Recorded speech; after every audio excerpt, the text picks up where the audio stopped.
भनिन्छ बिहानीले दिउँसोको निर्धारण गर्छ। यसरी नै आशा खड्का जसले आफ्नो बाल्य अवस्थामा पाएको दुःखका कारण आफ्नो आमालाई एउटा सुखमा राखेर आफ्नो सपना पुरा गराएर छाड्ने उद्देश्य बोकेर सहर छिरेकी थिइन्।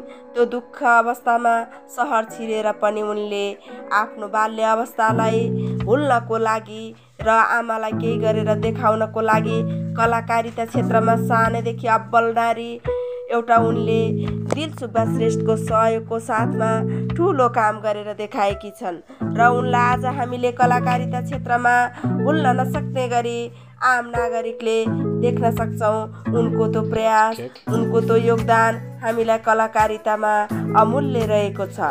उनले रिसानीमा बन्ने सिरियलबाट कलाकारितामा प्रवेश गरे तापनि अहिले आएर भुन्टी र कान्छी जस्ता सिरियलहरू मानव जगतलाई बिर्साउने गरी हाम्रो समाजको यथार्थता चित्रण गर्ने गरी उनले देखाएकी छन् र यसमा धेरैजना कलाकारहरूलाई पनि उनले समावेश गर्न सफल भएकी छन्।